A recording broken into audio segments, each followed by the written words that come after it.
দুটি গোলের সময় চোখ পর্দায় না থাকলে ম্যাচের ফল নিয়ে ভুল ধারণাটাই হতে পারে। একের পর এক আক্রমণ করা বার্সেলোনাই তো জিতবে। প্রায় প্রতি 6 মিনিটে একবার করে গোলের জন্য শট নিয়েছে তারা। অন টার্গেটেই ছিল 8টি শট। জিতবে আর কে? কিন্তু হয়েছে ঠিক উল্টোটাই। বার্সেলোনার মুহুমুহু আক্রমণ ঠেকিয়ে দিয়ে ক্যাম্প নু থেকে জয় নিয়ে মাঠ ছেড়েছে অ্যাটলেটিকো মাদ্রিদ।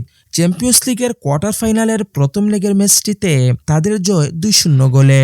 হুলিয়ান আলভারেজের পর শার্লটের গোলের ম্যাচে দিয়েগো সিমিওনের শিষ্যরা জালে শট নিয়েছিল মাত্র 3 বার।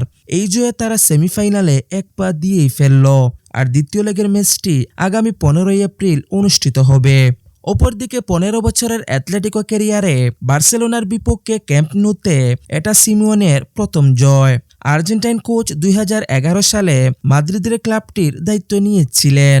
অবশ্য এর আরও 5 বছর আগ থেকে ক্যাম্প নুতে জেতে না অ্যাটলেটিকো। সবশেষ জয়টি ছিল 2006 সালে। এদিন অ্যাটলেটিকো মাদ্রিদ লিড নেয় হুলিয়ান আলভারেজের দারুণ এক ফ্রি কিকে।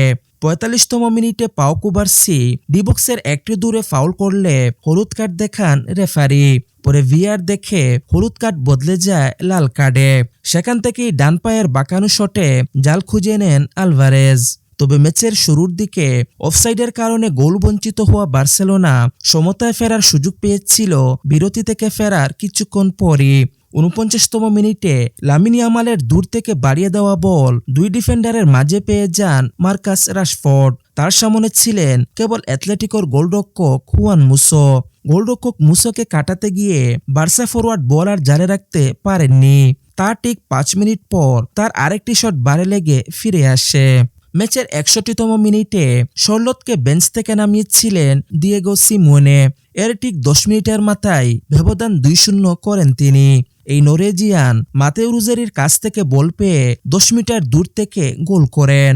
তবে শেষ কয়েক মিনিট ছিল শুধুই বার্সেলোনার। ইয়ামালরা বারবার আক্রমণ করলেও গোল করা হয়ে ওঠেনি।